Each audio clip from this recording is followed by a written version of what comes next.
আমির জামাত শুধু একবার একটু ইঙ্গিত দিয়েছে, এক জালিমের হাত থেকে মুক্তি পেয়েছি, আর কোন জালিম যেন আমাদের মাথার উপরে বসতে না পারে। আর অনেকের এখন দেখছি চুলকানি আরম্ভ হয়ে গেছে। কোন কারণ আপনার চুলকানি আসবে? আপনি কি জালেম? তার মানে আপনি নিজের থেকেই মনে মনে ভাবছেন যে আমি এগুলো করছি, সামনেও করব। আপনি জালেম। ঠাকুর ঘরে কে রে? আমি তো কলা খাই। অনেকে আপনার নাম বলে বলেছে, বলেন কোন কারণে নিজের দিকে টেনে নিন? পাপ যদি পূর্ণ হয়ে যায় তখন কিন্তু আল্লাহ আর ছাড় দেয় না। ওয়ালা ইয়াহসাবান্নাল্লাযীনা কাফারু আন্নামা নুমলি লাহুম খায়রুল লিআনফুসিহিম ইন্নামা নুমলি লাহুম লিয়াজদাদু ইসমা ওয়া লাহুম আযাবুম মুহিন। কাফেররা ধারণা করে আমাদের চেয়ার যে বসে আছি, ক্ষমতার চেয়ার, এর নড়ন চড়ন নেই, এটা মনে হয় আল্লাহ ভালোবেসে আমাদেরকে দিয়েছে। আল্লাহ বলেন না, ওরা মনে করে আমাদের কল্যাণের জন্য এই চেয়ার, আমরা যা করছি সবই তো বৈধ।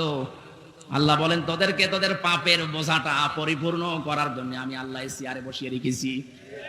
ওরা সর্বশেষ পাপের বোঝা পরিপূর্ণ করেছে ইসলামী আন্দোলন, একামতে দিন, জামাত ইসলামকে নিষিদ্ধ করার মাধ্যমে।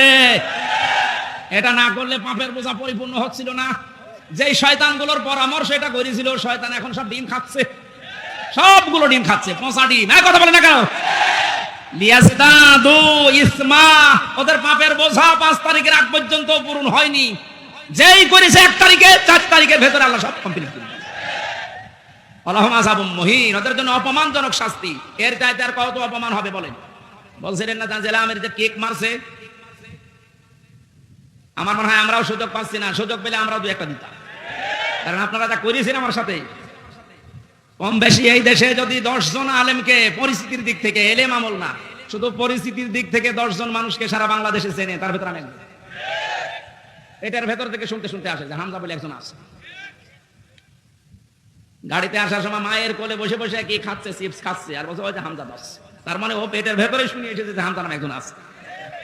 এইরকম একটা পরিচিত মানুষের সাথে আপনি আমার মাজায় দড়ি দিয়ে, মায়ের ভেতরে বেড়ি দিয়ে, তাও ডান্ডা বেড়ি, হাতের ভেতরে আপনি হ্যান্ডকাপ দিয়ে, কালো কাপড় দিয়ে চোখ বেঁধে আপনি 11 ঘন্টা টাঙিয়ে রাখলেন। আপনি মানুষ? আবার যখন দড়ি দিয়ে টেনে নিয়ে যেত আদালত প্রাঙ্গণে, মনে হতো তো ছাগল টেনে নিয়ে যাচ্ছে। আর ওই কয়েকতলা আছে তো, ওই অন্য জায়গা থেকে একে অন্যের সাথে তাকিয়ে টিপ্পনি কাটতো, ঠিকই হচ্ছে। এবার আমরাও বলি যে ঠিকই হচ্ছে। আমাদের মুরব্বী, আমাদের মাথার তাজের কথা মতো আপনাদেরকে আমরা মাফ করে দিলাম, কিন্তু আপনারা যা করেছেন, কোরআন হাদিস পড়ে যা বুঝছি, আল্লাহ আপনাদের মাফ করবে না, আল্লাহ নিজে আপনাদের বিরুদ্ধে মামলা দেবে। জালেম সারা এবং জালেম এখন যারা নতুন করে হচ্ছেন, আপনারা আল্লাহর মামলার কেসের আসামি। খুব গুরুত্বপূর্ণ বিষয়, এটা খেয়াল করে জীবন চালাবেন।